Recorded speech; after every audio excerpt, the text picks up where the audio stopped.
Karena sejujurnya setan selalu ada saja pengikutnya.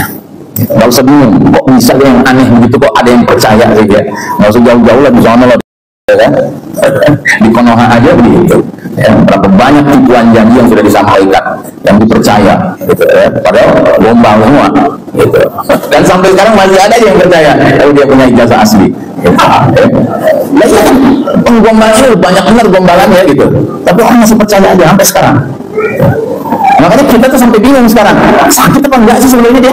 Gitu, ya kan? Karena saking canggihnya dia berdusta, sampai kelihatan mukanya begitu pun kita dibilang dia sakit, yang benar sakit apa enggak sih? Gitu, ya. Walaupun sih kalau buat kita kalau sakit alhamdulillah, ya. Kalau bohong ya alhamdulillah, yang namanya dari tukang bohong, gitu, nggak ada barang baru gitu loh, ya. Cuma mengkonfirmasi aja.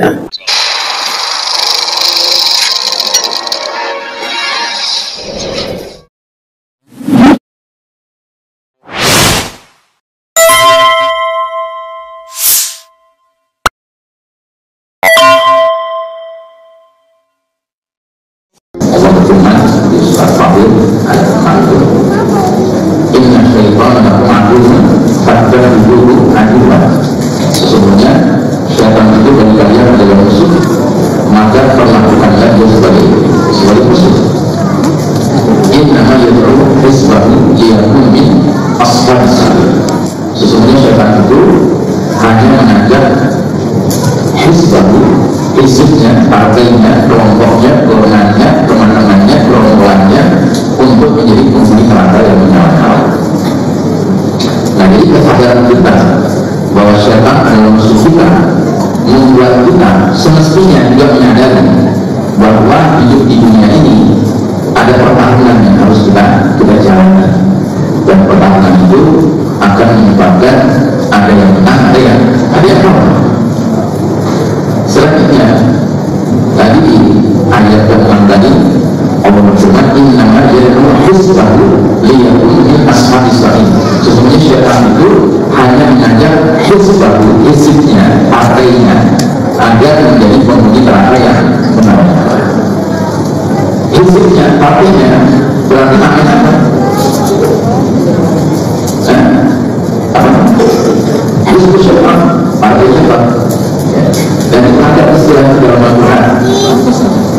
Kalau hizbu syaitan adalah kumpulan musuh kita, berarti kita sendiri harus menjadi apa? Supaya kita menjadi musuh syaitan, kita menjadi kelompok apa? Hizbullah, partai apa?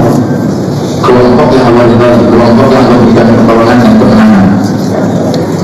Nah, seringkali dalam kehidupan sehari-hari kita sebagai anggota manusia tidak pernah memikirkan hal itu. Jangan memikirkan, membicarakan hal itu tidak. Makanya di jalan-jalan yang banyak tertulis spanduk di jalan-jalan, di jembatan, termasuk di kota, di jalan Kuningan, masa di jalan Samping, spanduk yang tertulis apa? Damai itu indah, ya. Damai itu indah, ya. Damai itu indah. Kalau kedamaiannya di bawah namanya kedua Allah Subhanahu wa Ta'ala. Tapi damai itu bermasalah kalau ternyata tidak ada kejelasan mana yang aman, mana yang aman, mana yang menjadi bagian dari Hizbullah, mana yang menjadi bagian dari Hizbullah. Jadi semacam itu. Nah, karena itu masalah yang kedua, kita perlu memahami bahwa Al-Quran firman Allah sudah menjelaskan bahwa Allah Ta'ala memberikan janji kemenangan kepada Hizbullah, kepada partai Allah, kumpulan orang-orang beriman, orang-orang bertakwa, dan kita perlu mempelajarinya. Sebab kalau kita bicara tentang janji, bukan hanya Allah yang memberikan janji, tetapi musuh Allah juga memberikan janji. Karenanya di dalam surat As-Zumar ayat 20 Allah Subhanahu wa Ta'ala berfirman, ya ayyuhalladzina amanu rabbana lahum ghurafun min fawqiha ghurafun madaniyah tajri min tahtiha al-anhar ma'allahi la yukhliful mi'ad.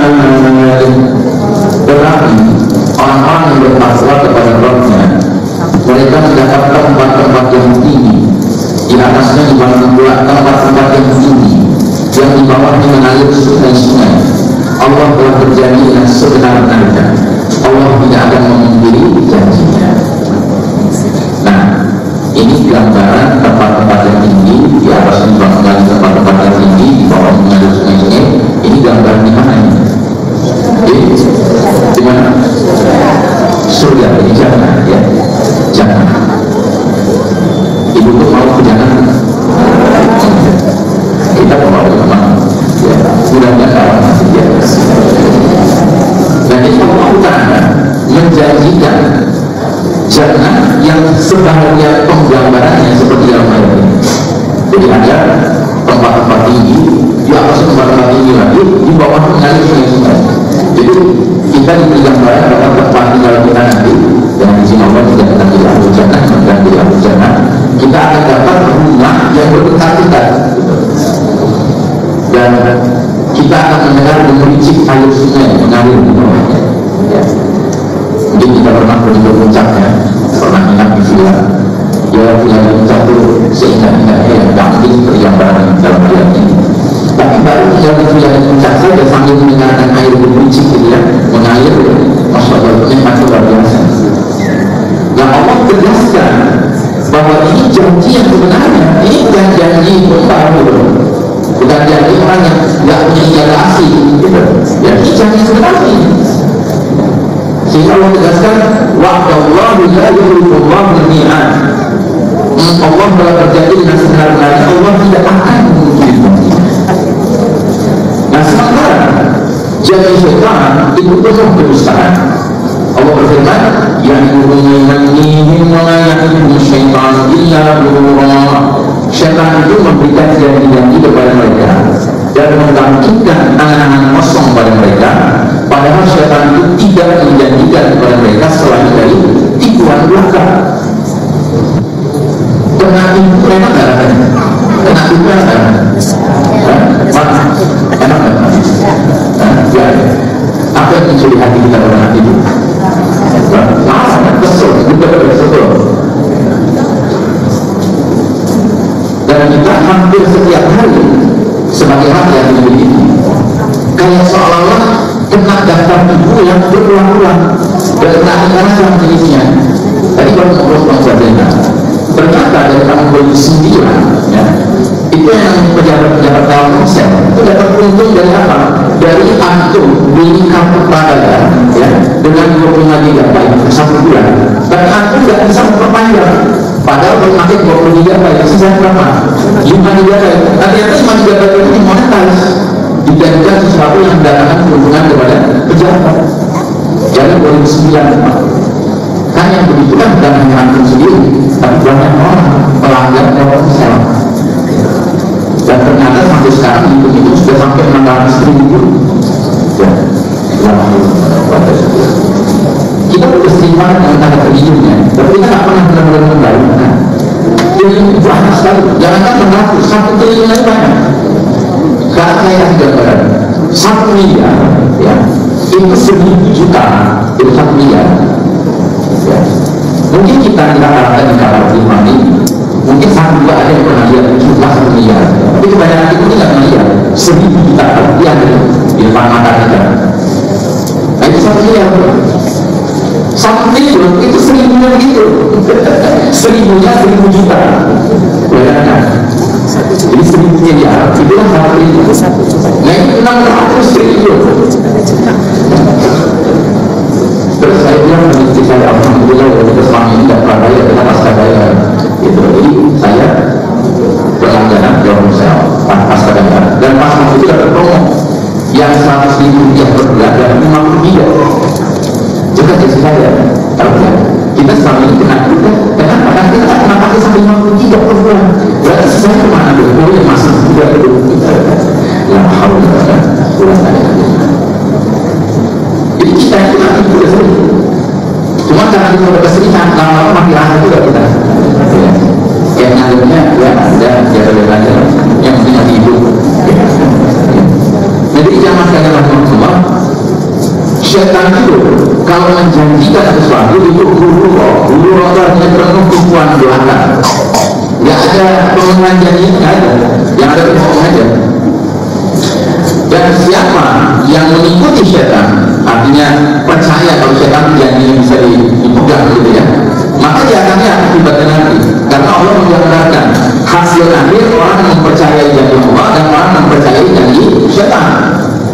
kasih gambarannya di surat Al-A'raf ayat 44. Wa nada ashabul jannati ashaban nar an qad wajadna wa'adana rabbuna haqqan fa hal wajadtum ma wa'ada rabbukum haqqan qalu na'am wa adzana mu'adhdhin bainahum an la'natullahi 'alal zalimin.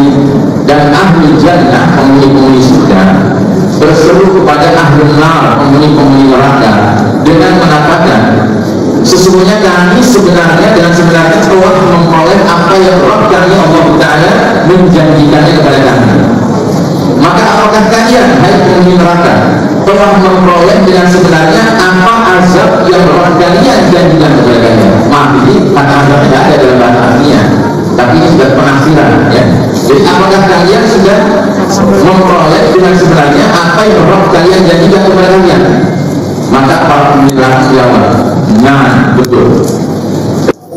Ketika semua penghuni surga sudah masuk surga, termasuk penghuni surga yang tertunda masuk surganya, ya, tahu ya, kan ada mereka-mereka muslim yang saking banyaknya dosanya, waktu di dunia dia udah mengalami sakit untuk menggugurkan dosanya, dia udah mengalami kecelakaan, musibah untuk menggugurkan dosanya, tapi karena banyaknya dosanya, di akhirat belum kelar itu dosanya itu diampuni Allah. Akhirnya dia harus diselesaikan dengan cara apa? Dibakar, masuk neraka dulu dia. Kan ada muslim begitu, saking banyaknya dosanya, masuk neraka dulu dia. Nah, sampai batas waktu yang Allah Maha tahu berapa lama sudah habis dosanya terbakar, dipindahkan dia ke jannah. Nah, ini semua penghuni surga sudah masuk surga, termasuk yang tertunda masuk surganya masuk surga, yang biasa dikenal dengan istilah jahannamiyun. Jadi nanti itu orang-orang yang belakangan masuk surganya karena masuk neraka dulu, itu dapat sebutan jahannamiyun. Ya, jahannamiyun itu artinya kalau di dunia itu mantan narapidana, gitu ya. Baginya nggak tahu apakah orangnya apa enggak, gitu ya. Tapi yang pasti ini mantan, ya, mantan penghuni neraka, gitu. Jahannamiyun. Nah, udah masuk surga semua nih. Dan penghuni neraka ya tentunya sudah di neraka. Gitu. Maka Allah Ta'ala memerintahkan malaikat untuk menyembelih al-maut. Al-maut itu apa? Al-maut apa artinya? Kematian. Jadi kematian ditampilkan dalam wujud seekor kibas. Tahu kibas? Kibas apa? Domba, ya, domba. Jadi domba itu simbol perwujudan penjelmaan dari al-maut, kematian. Dan Allah perintahkan kepada para malaikat, sembelih kematian, bunuh kematian. Maka disembelihlah kematian di antara surga dan neraka, disaksikan oleh semua penghuni surga dan semua penghuni neraka. Setelah kematian disembelih, berarti kematian sudah mati, ya. Maka malaikat akan berkata kepada penghuni surga, wahai penghuni surga, kematian sudah mati, maka kalian nikmatilah kesenangan di surga untuk selama-lamanya. Terus malaikat menghadap ke penghuni neraka dan berteriak, wahai penghuni neraka, kematian sudah mati, maka rasakan oleh kalian siksaan neraka untuk selama-lamanya. Sehingga penghuni surga dengan mendengar pengumuman itu semakin bersyukur, sementara penghuni neraka mendengar pengumuman itu semakin apa? Semakin apa? Semakin menyesal, ya. Makanya selalu disebut bahwa penyesalan di kemudian hari tidak berguna, ya. Kalau mau menyesal kapan? Ya sekarang, kalau di dunia menyesal, ya. Dan menyesal itu nggak ada ruginya selagi masih di dunia. Karena apa? Karena dia paketnya bersamaan dengan taubatan nasuha, bertaubat dengan sebenarnya taubat. Nah, jadi jamaah sekalian rahimakumullah, kenapa penghuni surga bersyukur, kenapa penghuni neraka menyesal? Ya karena mereka penghuni surga telah tepat di dalam memilih pihak yang berjanji, yaitu Allah Subhanahu wa Ta'ala. Jadi mereka tepat memilih Allah sebagai Rabb yang menjanjikan kebaikan, menjanjikan keselamatan, menjanjikan kebahagiaan, ya, yang hakiki dan abadi, dan ternyata dibuktikan oleh Allah Ta'ala. Sementara kenapa penghuni neraka menyesal, bersedih hati, merasa rugi, merasa kena tipu, karena mereka telah keliru dalam memilih pihak yang memberi janji, yaitu syaitan. Ya, makanya mereka bilang ketika ditanya sama penghuni neraka, apakah kalian sudah memperoleh dengan sebenarnya apa yang Rabb kalian janjikan? Mereka jawab, nah benar. Ya, karena mereka di situ baru sadar, oh ternyata yang menjanjikan kami syaitan, dan syaitan itu ternyata nggak pernah jujur, nggak pernah benar dalam menyampaikan janjinya. Jadi jamaah sekalian rahimakumullah, mudah-mudahan kita yang hadir di majelis ini termasuk hamba Allah beriman yang selalu mengharapkan janji Allah saja, ya. Tidak mau kita bergeser dari mengharap janji Allah kepada janji selain Allah, dalam hal ini syaitan. Nauzubillah min dzalik. Jangan sekali-kali percaya dengan syaitan, ya. Sekalipun syaitan itu dengan hizibnya, partainya, ya, itu punya 1001 tipu daya untuk membuat orang bisa terpengaruh dengan janji-janjinya, ya. Nah, alhamdulillah kalau kita sudah tidak percaya dengan itu, ya, alhamdulillah. Karena sejujurnya setan selalu ada saja pengikutnya. Nggak usah bingung, kok bisa yang aneh begitu, kok ada yang percaya saja. Nggak usah jauh-jauh lah, di sana lah, di Konoha aja begitu.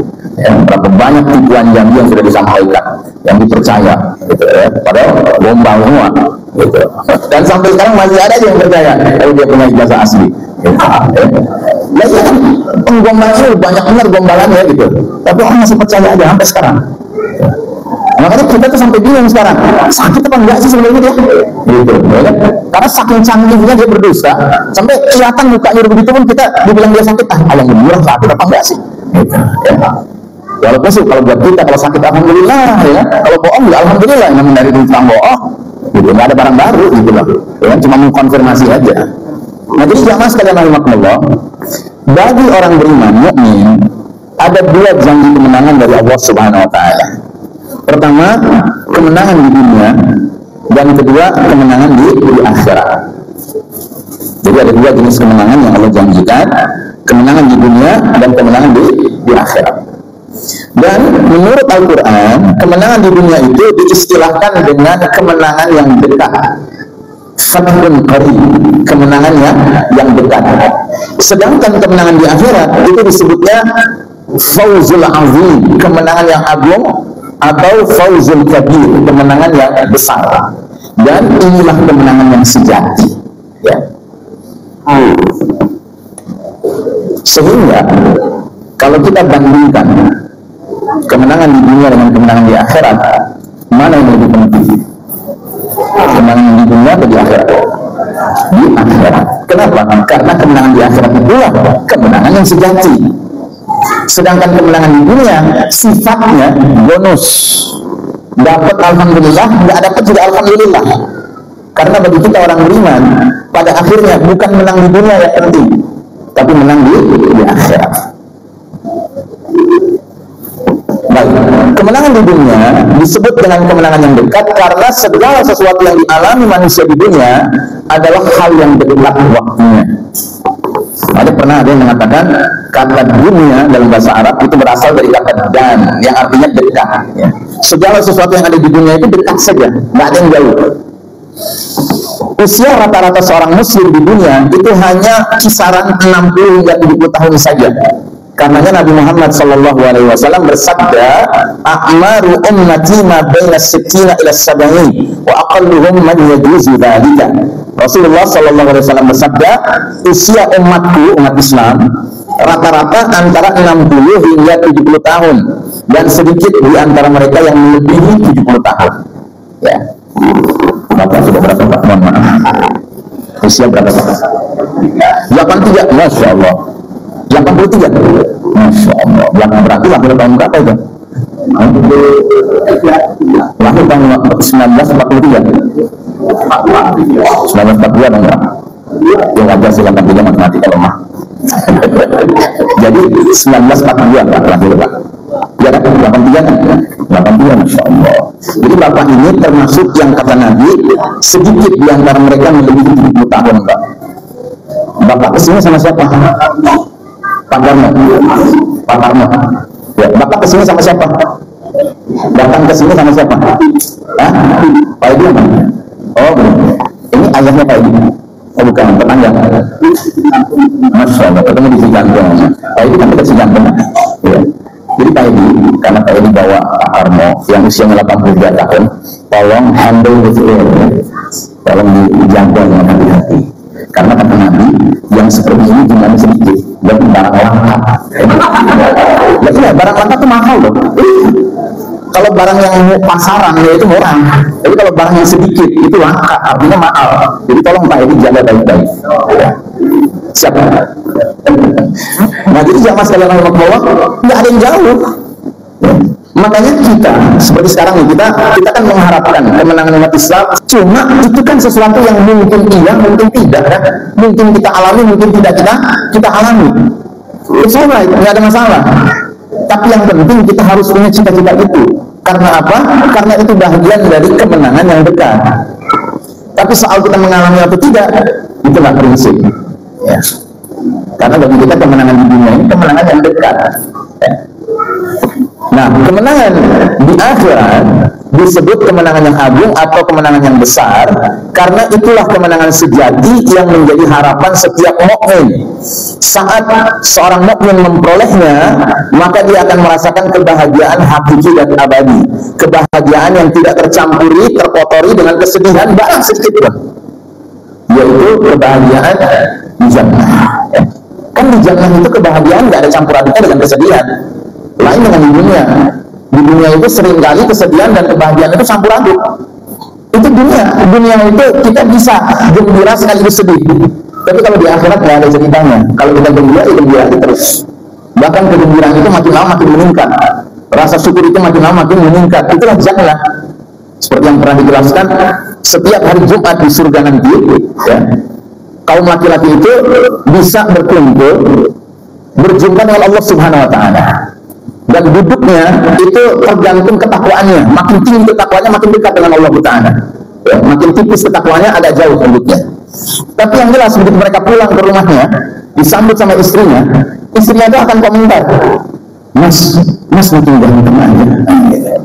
Ya, kenapa? Karena dia kena resonansi cahaya berjumpa dengan Allah Subhanahu Wa Ta'ala. Lain dengan dunia kan, makin hari kita makin peot, makin hari kita makin putih rambut kita. Itulah dunia. Dunia itu semua serba dekat aja. Tapi akhirat itu insya Allah, akhirat itu bahagia yang nggak ada campur sedikit pun dengan kesedihan, nggak ada. Makanya sampai dijelaskan juga dalam kitab-kitab para ulama kita, ada orang-orang beriman sudah masuk jannah, masih ada perasaan sedih. Karena apa? Karena dia nggak ketemu dengan sahabat-sahabat di dunia yang bareng-bareng sama dia sholat, yang bareng-bareng sama dia puasa. Akhirnya sama Allah diperintahkan supaya cari, mungkin ada di neraka. Ya, untuk apa dicari? Supaya kalau ketahuan nanti sama Allah diselamatkan, dipindahkan ke surga. Karena nggak mau ya, terpisah orang beriman itu dengan sesama saudaranya, ya, yang juga pernah bareng sama dia beribadah jama'i. Masya Allah, ya. Karena Allah nggak ingin orang sudah di jannah masih sedih juga, itu nggak ada ceritanya. Ya. Nah, jadi jamaah sekalian rahimahullah, inilah yang Allah kemudian katakan di surat Ali Imran 185. فَمَنْ زُحْزِحَ عَنِ النَّارِ وَأُدْخِلَ الْجَنَّةَ فَقَدْ فَازَ وَمَا الْحَيَاةُ الدُّنْيَا إِلَّا مَتَاعُ الْغُرُورِ. Barang siapa dijauhkan dari neraka dan dimasukkan ke dalam jannah surga, maka sungguh dia telah mencapai kemenangan. Kehidupan dunia ini tidak lain hanyalah kesenangan yang memperdayakan. Ya. Sementara kesenangan di surga itu kesenangan yang hakiki, bukan kesenangan yang menipu. Kesenangan yang hakiki itu dia. Ya. Makanya disebut juga dengan faz. Faz itu artinya keberhasilan, keberuntungan, kesuksesan, kemenangan. Itulah faz. Ya. Nah, sementara Allah Ta'ala berfirman di surat Ali Imran 185 tadi, di ujungnya, wa mal hayatud dunya illa mata'ul ghurur. Kehidupan dunia ini tidak lain hanyalah kesenangan yang memperdayakan. Oleh karena itu, kadangkala kemenangan di dunia dapat menjadi sebab terperdayakan atau tertipunya orang atau kumpulan orang yang menang itu. Makanya hati-hati. Jangan kita sangka sekumpulan orang menang di dunia itu menang yang hakiki. Tidak, itu menang yang masih ada kemungkinan ketertipuan di dalamnya. Sekalipun kemenangannya itu adalah terkait dengan perjuangan Islam, sekalipun. Ya, jadi orang menang nih, dia membebaskan Masjidil Aqsa gitu ya. Itu bagi umat itu kemenangan jelas, tapi bagi pribadi-pribadi itu bisa menjadi sebuah ketertipuan. Kalau apa? Kalau dia dalam menjemput kemenangan itu, dia ikut berperang itu melawan musuh-musuh Allah, tapi ada ketidakikhlasan, ada riya, ada kesombongan, ada merasa diri hebat, ya, ada melupakan bahwa ini pertolongannya datang dari Allah Subhanahu Wa Taala, bukan dari kehebatan dirinya. Nah, itu bisa menjadi kemenangan yang menipu. Ya. Nah, kita nggak mau yang seperti itu. Makanya kita jaga. Jangan sampai kemenangan-kemenangan, keberhasilan-keberhasilan duniawi yang kita raih itu menjadi rusak dan tidak mengantarkan kita kepada kemenangan di akhirat. Padahal kita ingin kemenangan di dunia kita ini juga menjadi persekot, bonus ya, mukaddimah sebelum menikmati kemenangan yang sejati di akhirat nanti. Paham ya? Paham nggak kira-kira? Ya. Nah, apalagi kalau orang meraih kemenangan di dunia yang jelas-jelas nggak ada hubungan dengan Islam. Kayak contohnya majunya negara-negara barat kafir sekarang. Kan negara-negara barat kafir sekarang kan maju luar biasa. Dan kadang-kadang sebagian kita ada yang saking silaunya dengan itu, terus menjadikan itu perbandingan dengan negeri-negeri kita kaum muslimin hari ini yang memang sedang berantakan. Ya, kayak tadi pagi saya lihat ada video orang memperlihatkan kehebatan negara Jepang. Jadi di Jepang itu ada yang namanya pameran ya, lowongan pekerjaan untuk orang di atas usia 60 tahun. Jadi pemerintah Jepang mengizinkan private corporation, perusahaan-perusahaan swasta untuk menawarkan lowongan kerja kepada orang-orang yang sudah usianya 60 tahun ke atas, orang-orang lansia. Dan banyak datang orang-orang lansia itu. Karena apa? Karena orang Jepang itu tertanam ya, semangat etos kerja. Jadi sekalipun udah tua, gitu kan, kalau ada lowongan kerja, ya doyan dia mau gitu.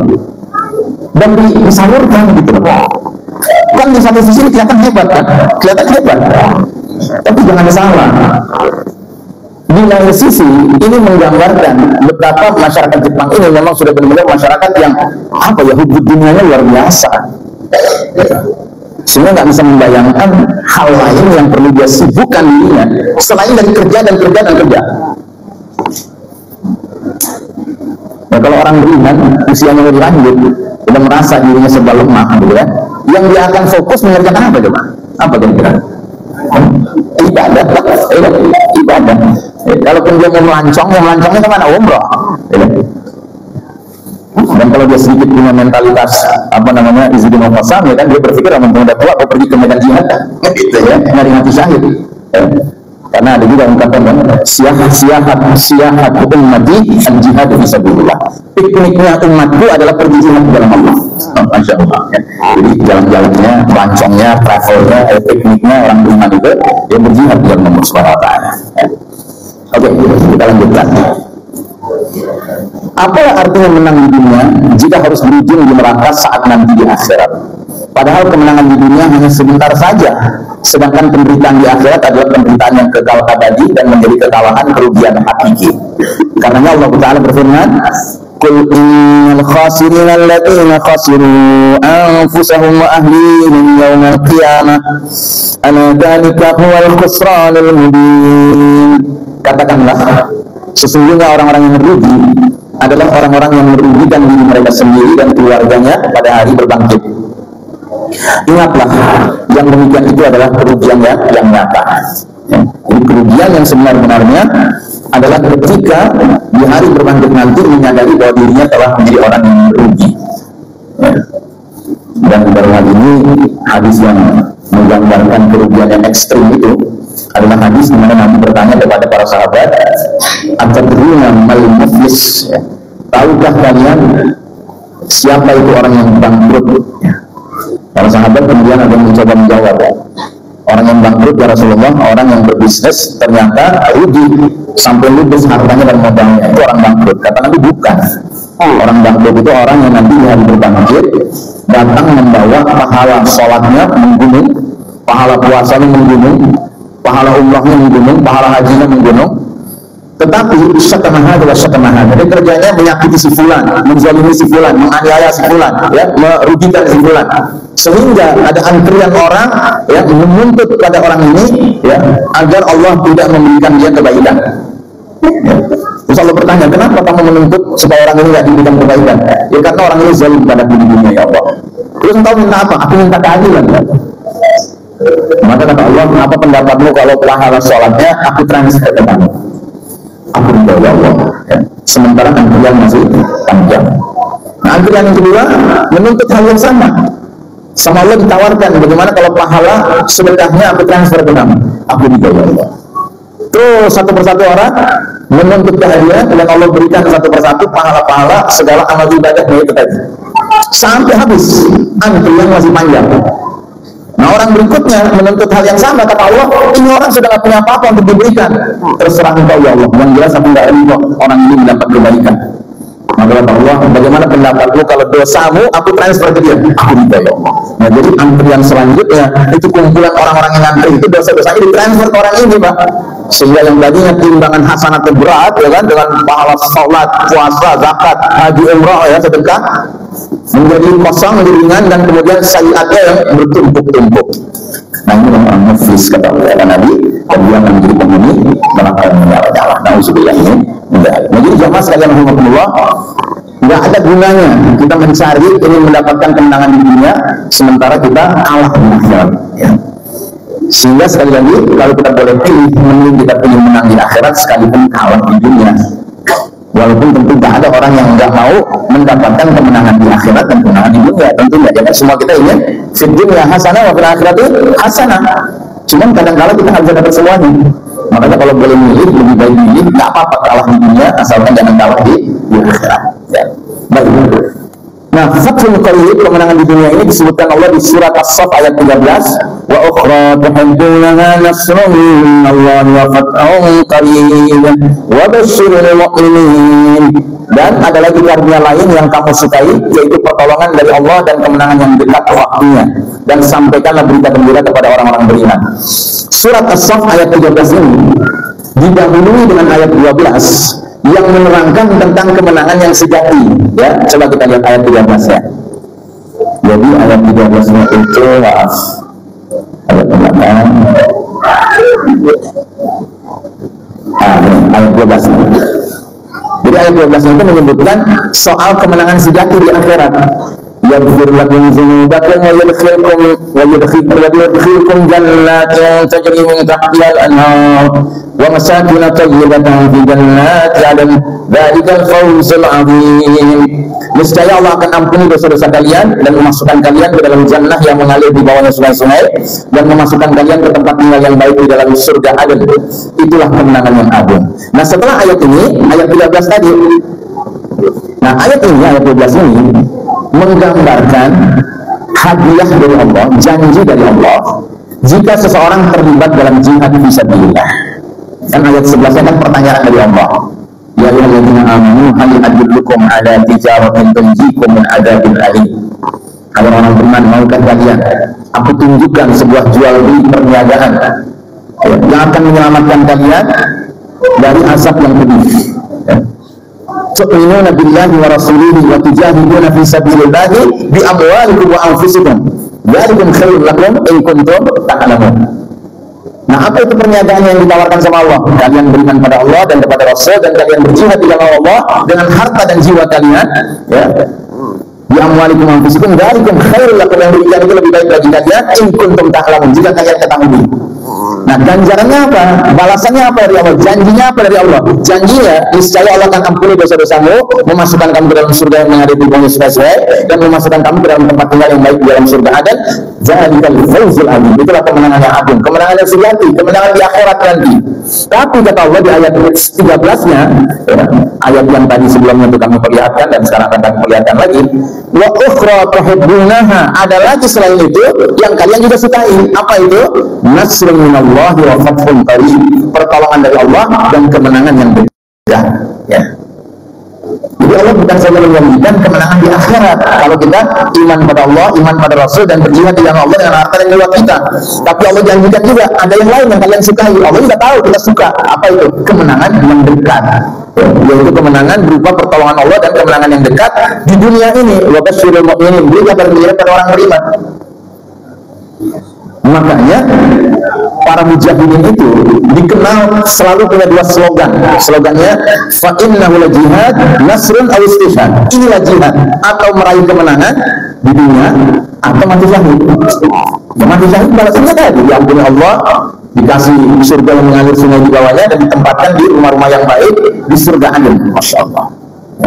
Nah, jadi jamaah sekalian rahimakumullah, istilah fathul qarib juga disebutkan di surat Al-Fatih ayat 27.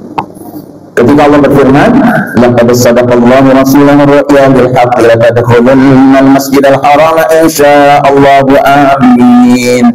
muhalliqina ru'usakum wa muqassirina la takhafun fa'alima ma lam ta'lamu faja'ala min duni dzalika fathan qariba.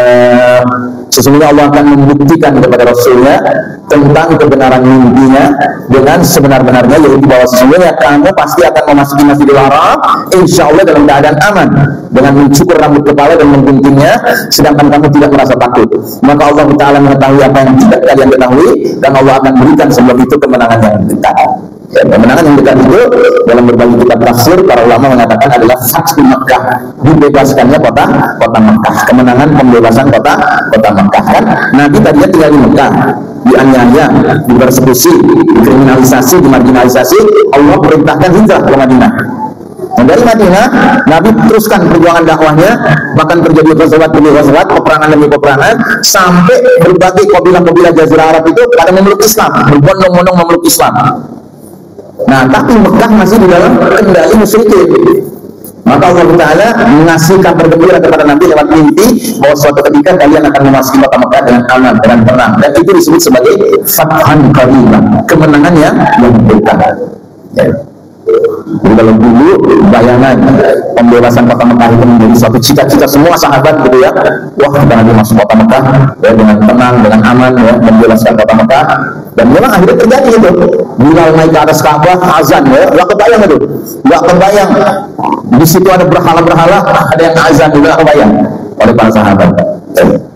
Makanya apalagi ketika Nabi harus menjatuhkan satu persatu berhala-berhala dari ring satunya sampai ring paling akhirnya, dari Lata, Manat, Uzza, Hubalnya sampai kepada yang orang ayamnya segala macam itu dijatuhkan. Itu nggak kebayang sama para sahabat.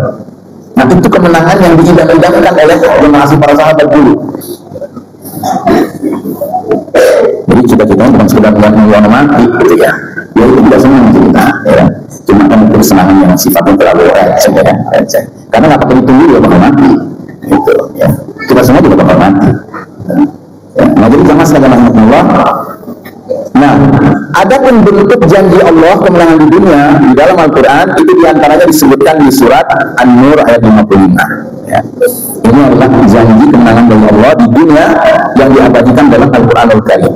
Wa'adallahu alladhina amanu minkum wa 'amilus salihati la yastakhlifannahum fil ardi kama istakhlafa alladhina min qablihim wa la yumakkinanna lahum dinahum alladhi irtada lahum wa la yubaddilannahum min ba'di khawfihim amna ya'budunani la yushrikuna bi syai'an wa man kafara ba'da dhalika fa ulaika humul fasiqun.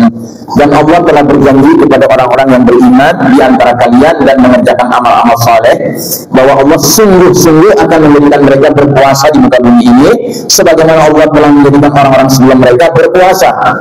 Dan sungguh Allah akan teguhkan bagi mereka agama yang telah Allah ridhai bagi mereka, yaitu Islam. Dan Allah benar-benar akan menukar keadaan mereka sesudah mereka dalam keadaan ketakutan menjadi aman sentausa. Mereka tetap menyembahku dengan tiada mempersekutukan aku dengan sesuatu apapun, dan barang siapa yang tetap kafir sesuai janji itu, maka mereka itulah orang-orang yang fasik. Jadi Allah berjanji lewat ayat ini bahwa jika kaum beriman dan yang beramal soleh ini sudah layak, sudah pantas mendapatkan kemenangan, maka Allah akan la yastakhlifannahum, Allah akan jadikan mereka orang beriman dan beramal soleh ini berpuasa di muka bumi. Kalau sekarang kan kita sedang menyaksikan Mulkan Jabriyah yang berpuasa, yang mereka itu kalau nggak benar-benar kafir, mereka menjadi antek-antek kafir, begitu. Nah, akan tiba masanya di mana Allah kembali memilih dari kalangan kaum beriman dan orang-orang soleh, beramal soleh yang menjadi khalifah. Makanya bahasa Allah janjikan mereka berkuasa di muka bumi itu bahasanya la yastakhlifannahum. Kami akan jadikan mereka khalifah. Sebagaimana sebelumnya kami istakhlafal ladzina min qablikum. Sebagaimana kami jadikan sebelum mereka khalifah. Kalau sekarang boro-boro ada khilafah, menyebut khilafah aja dianggap sebagai sebuah pelanggaran. Ya.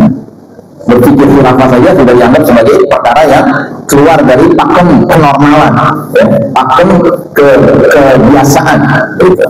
Karena apa ya, kata orang sekarang sudah banyak yang nggak ngerti Islam, sehingga Islam dalam konteks kehidupan bermasyarakat bernegara lebih nggak ngerti lagi.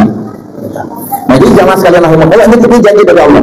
Artinya Allah menjanjikan ini pasti ini akan terpenuhi. Cuma permasalahannya kita termasuk yang pantas nggak terlibat di dalam proyek janji itu yang jadi masalah. Ya. Sedangkan dari Nabi janjinya itu lebih rinci lagi lewat hadis periodisasi yang sangat sering saya angkat. Karena Nabi pernah mengatakan bahwa umat ini akan melewati fase demi fase perjalanan sejarahnya, dan kita sekarang sedang berada di fase keempat, fase para mulkan jabriyatan, para penguasa yang memaksakan kehendak mereka. Sementara kita berharap Allah akan segera mewujudkan janji Rasulnya, yaitu kita memasuki fase kelima, tegaknya khilafah ala minhajin nubuwah kembali, yang dalam petanya, peta skemanya seperti ini. Jadi sekarang kita sedang berada di fase yang paling kelam dalam sejarah umat Islam, di mana posisi kita di bawah garis merah. Ini garis putih putus-putus kan garis perjalanan umat Islam, naik turun naik turun. Nah kita sekarang di bawah sekarang. Posisi kita sedang umat Islam kalah dan sedang mengekor kepada umat-umat lainnya. Sebaliknya yang berkuasa adalah sistem kafir syirik, bukan sistem iman tauhid sebagaimana dulu pernah memimpin selama ribuan tahun di fase pertama, kedua, dan ketiga. Nah sekarang di fase keempat ini mudah-mudahan kita berharap fase ini tidak lama lagi berjalannya. Nah jadi jamaah sekalian rahimakumullah, dalam rangka kita menjemput janji kemenangan dari Allah Subhanahu wa taala, ya, kita sendiri sebagai yang ingin memperjuangkan agama Allah taala sebagaimana kata Allah dalam surat Al-Fatih, ya, in tansurullaha yansurkum wa yutsabbit aqdamakum. Jika kalian menolong agama Allah, Allah pasti menolong kalian dan mengokohkan kedudukan kalian di muka bumi.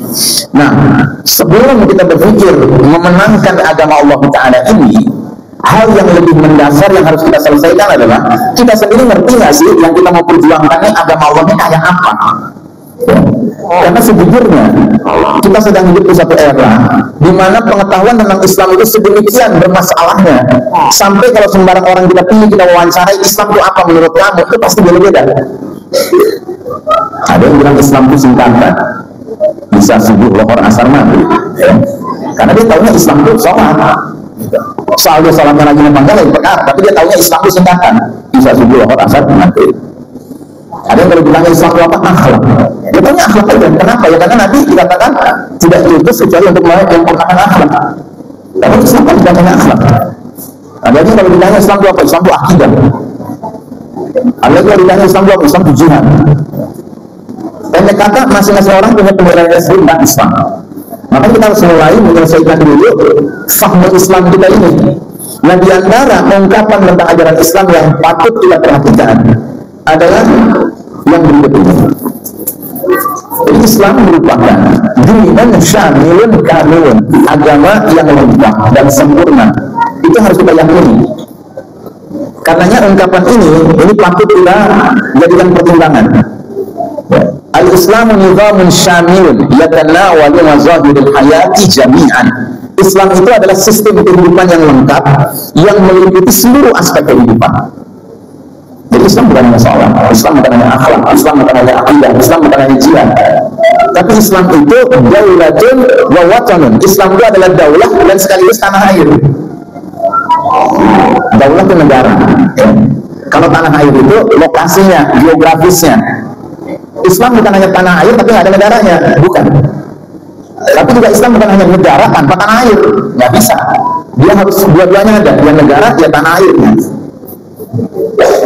Kemudian Islam adalah hukumatun wa ummah, pemerintahan dan umat. Kalau Islam cuma pemerintahan tapi nggak ada umatnya, itu siapa yang diperintah? Tapi kalau Islam cuma umatnya nggak ada pemerintahnya, siapa yang ngelola? Terus yang berikutnya, Islam itu adalah khuluqun wa quwwah, akhlak dan kekuatan. Kalau cuma akhlak belum yang dipedulikan, jangan-jangan saking santunnya gampang dicintai orang. Tapi harus punya akhlak yang sekaligus punya kekuatan. Harus punya kekuatan yang gak jadi zalim, karenanya harus berakhlak. Kekuatannya gak dipakai sembarangan. Terus Islam itu adalah rahmatun wa adalah, rahmat, kasih sayang, tetapi juga keadilan. Kalau cuma kasih sayang doang, tapi gak ada keadilan, kacau. Ya. Jadi misalnya sepasang suami istri punya anak 10 tahun, 5 tahun, masih bayi. Terus dia berpikir dia ingin sayang semuanya, tapi dia nggak paham tentang konsep keadilan. Caranya gimana? Caranya kalau yang 10 tahun dikasih sepeda, yang 5 tahun kasih sepeda juga, yang masih musuh dikasih sepeda juga. Ya nggak adil itu. Jadi parah lagi, karena yang bayi dikasih musuh mamanya, yang 5 tahun jadi dipaksa nyusul mamanya, yang 10 tahun dipaksa nyusul mamanya. Kan jadi punya kasih sayang tapi nggak adil. Nah Islam itu juga adalah saqafatun wa qanun, kebudayaan dan perundang-undangan. Kalau cuma perundang-undangan nggak ada kebudayaannya, dia menjadi kering, jadi garing. Gitu. Tapi dengan adanya kebudayaannya, ya ada tampilan-tampilan dekoratif, ya seninya, budayanya yang mewarnai kehidupan itu. Sebagaimana Islam juga adalah ilmu wa qada'un, ilmu dan peradilan. Sebagaimana Islam itu adalah madatun wa tharwah, kebendaan dan harta, kasabun wa ghina, usaha dan kekayaan.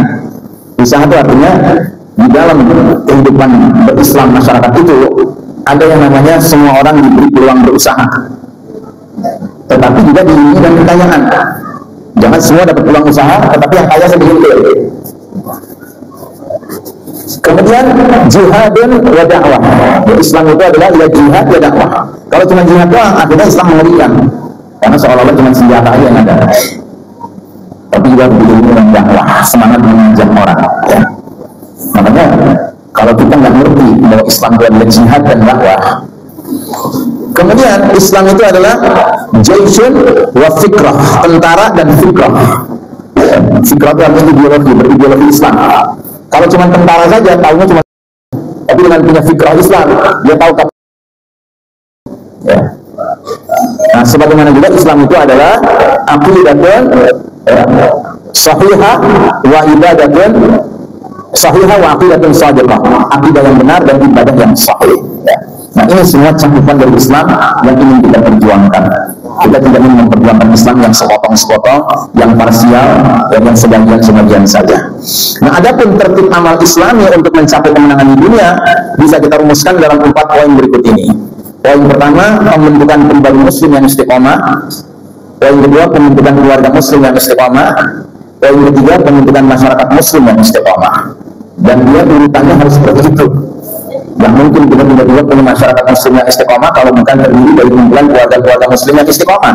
Dan tidak mungkin muncul keluarga muslim yang istiqomah kalau tidak terdiri dari pribadi-pribadi anggota keluarga yang istiqomah. Ya. Nah, di samping itu kita juga ingin melakukan proyek winning the battle of hearts and minds of the people. Kita ingin merebut hati dan pikiran masyarakat agar memiliki pandangan benar dan positif mengenai dinul Islam. Soal mereka akhirnya memeluk Islam atau tidak, itu urusan kesekian. Tapi yang penting jangan sampai masyarakat ini punya pemahaman yang negatif dan pemahaman yang keliru tentang ajaran Islam. Makanya nggak pernah kita tolerir bentuk-bentuk perjuangan yang cuma memperlihatkan kekejaman, ya, kegalakan Islam yang akhirnya menjadi kekejaman. Ya seperti yang selama ini kita dengar dilakukan oleh 15-15, tahu 15-15 ya? Cara nulisnya 15-15, tahu kan? 15-15. Gitu. Yang tahu, yang belum tahu nanti tidak tahu. Gitu, ya. Nah, itu kan 15-15 kan bikin potret Islam itu jadi rusak. Makanya wajar kalau kita kemudian bertanya-tanya, siapa sih yang bikin 15-15 kan? Gitu. Gayanya kayaknya paling Islami gitu. Tapi yang ada cuman hal-hal yang mengerikan, yang menakutkan. Jangankan bagi orang kafir, bagi kita sama muslim aja kita takut di dunia ini. Ini apa benar Islam kayak ini? Sekalipun dia mengaku dirinya sudah menegakkan khilafah sekalipun. Ya. Sekedar menyebut nama khilafah mah gampang. Tapi yang kita ingin khilafah itu yang memang benar-benar memperlihatkan bahwa semua elemennya itu sibuk melakukan upaya merebut hati dan pikiran masyarakat agar punya gambaran positif dan benar tentang ajaran Islam. Terus yang ketiga, dengan itu semua barulah muncul potensi atau kemungkinan probability hujan hidayah di tengah masyarakat. Yang mana kalau itu sudah terjadi, itu yang disebut dengan kemenangan sebelum kemenangan. Ya. Jadi hidup kita di dunia ini sebagai orang beriman cuma punya 2 kemungkinan aja. Kalau nggak lagi rajin kencang bersyukur, kalau nggak lagi rajin kencang bersabar, itu aja. Ya. Nah, oleh karenanya bagi seorang mukmin tidak mengapa jika ajal menjemputnya dia belum mengalami kemenangan yang dekat, kemenangan di dunia. Yang penting baginya adalah berada di atas jalan lurus dalam rangka menjemput kemenangan sejati di akhirat, sekalipun kemenangan di dunia tidak berhasil dia alami. Kekalahan di dunia bukanlah kekalahan sejati. Jika tujuan seorang mukmin adalah menuju kemenangan sejati alias kemenangan di akhirat, yang penting dia istiqamah di atas jalan menjemput fawzul azim, kemenangan yang sejati. The most important thing for a believer is always being on the right side of history. Hal yang paling penting bagi orang beriman adalah selalu berada di posisi yang benar sepanjang sejarah. Ya. Jadi jangan hidup di masa Fir'aun lawan Musa, dia berpihak pada Fir'aun. Jangan hidup di zaman Namrud lawan Ibrahim, dia berpihak pada Namrud. Jangan hidup di zaman zaman apa ini? Mulyana lawan Mulyadi sama aja. Yang berbuat kedua-duanya. Nah, jadi keutamaannya ada pada apa? Pada sikap istiqamah. Ya, karenanya sebagai penutup Allah gambarkan fadilah istiqamah, keutamaan istiqamah. Kata Allah, "Innal ladzina qalu rabbuna Allah tsumma istaqamu tatanazzalu 'alaihimul malaikatu alla takhafu wa la tahzanu wa abshiru bil jannati allati kuntum tu'adun. Nahnu awliya'ukum fil hayatid dunya wa fil akhirah wa lakum fiha ma tashtahi anfusukum wa lakum fiha ma tad'un nuzulan min ghafurir rahim." Sesungguhnya orang-orang yang mengatakan Rabb kami adalah Allah, kemudian mereka istiqamah meneguhkan pendirian, maka malaikat akan turun kepada mereka mengatakan, janganlah kalian merasa takut dan janganlah kalian merasa sedih, bergembiralah kalian dengan memperoleh jannah yang telah dijanjikan Allah pada kalian. Kamilah pelindung-pelindung kalian dalam kehidupan di dunia dan di akhirat. Di dalamnya kalian memperoleh apa yang kalian inginkan dan memperoleh pula di dalamnya apa yang kalian minta sebagai hidangan bagimu dari yang Maha Pengampun lagi Maha Penyayang. Surat Fussilat ayat 30 hingga 32. Ada dua pendapat menafsirkan ayat ini. Pengertian malaikat datang itu ada yang berpendapat ketika menjelang wafat. Jadi malaikat itu datang menyampaikan, la takhafu wa la tahzanu, jangan kalian takut, jangan kalian bersedih hati, dan kami datang membawa kabar gembira surga bagi kalian. Tapi ada juga yang berpendapat malaikat ini mendampinginya sepanjang hidupnya, terutama pada momen-momen yang mengkhawatirkan. Malaikat itu datang menanamkan kepada orang yang istiqamah itu rasa tidak khawatir, rasa tidak sedih, dan selalu optimis menghadapi masa depan.